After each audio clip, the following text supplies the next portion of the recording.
Now the issue of air piracy and a look at one country's plan to foil potential skyjackers.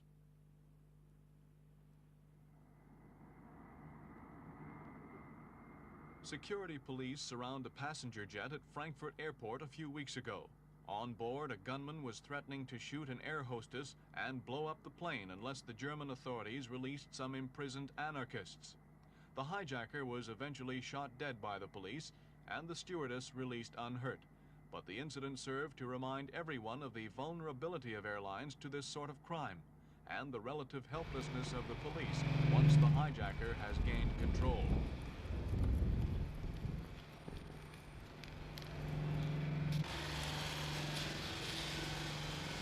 The Frankfurt incident was the 57th hijack attempt this year, and only one of nearly 300 that have involved 20,000 people over the past 5 years. In that period, the national airlines of every country have had to devise their own methods of dealing with the hijack threat.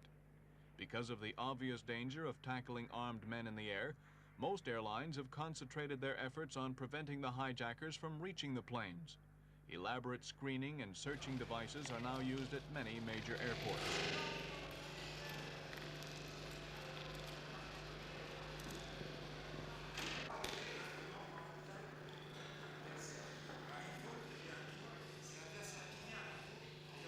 But here at the police training school at Vincennes near Paris, the French are trying a different approach.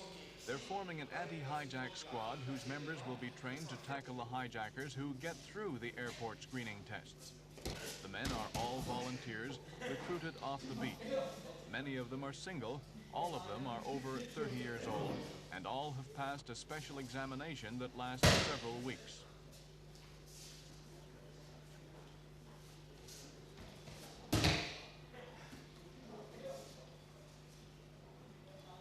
Much of their training we were not allowed to film for obvious reasons of security. What we did see were the judo and akido sessions in the art of self-defense.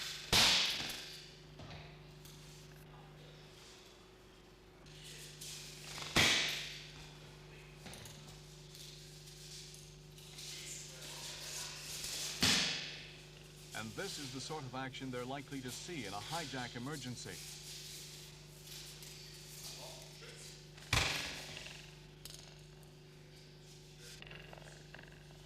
Training of this sort for the anti-gang brigade, as the French call them, emphasizes the point that members are expected to deal with hijackers, not at the end of a telescopic rifle sight, but at very close quarters.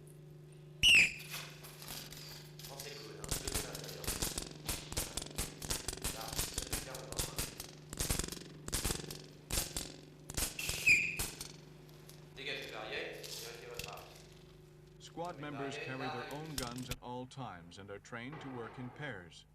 In this way, according to the instructors, they learn each other's smallest signs and movements. The idea is that both partners should be able to synchronize an attack without any giveaway warning signals.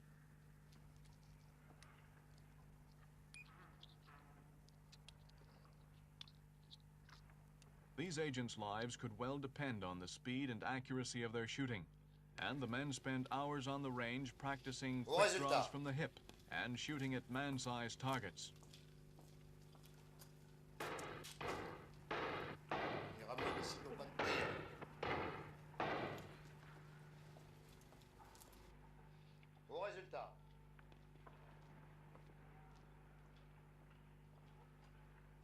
Tackling hijackers directly in this way might seem too hazardous for the general public's good. But the French believe more conventional methods are simply not getting results. Superintendent Jean Sotereau, in charge of the squad, has no doubts about the need of his force.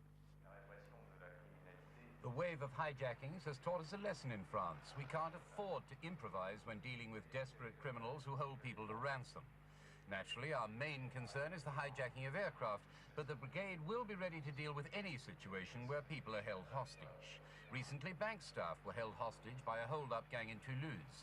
In another case, convicted criminals held a magistrate hostage and made their getaway in a car provided by the police. But soon we'll have a trained, elite force at our disposal, and we're confident we won't find ourselves so powerless again. At present, there are 40 recruits in training, and the first of them will soon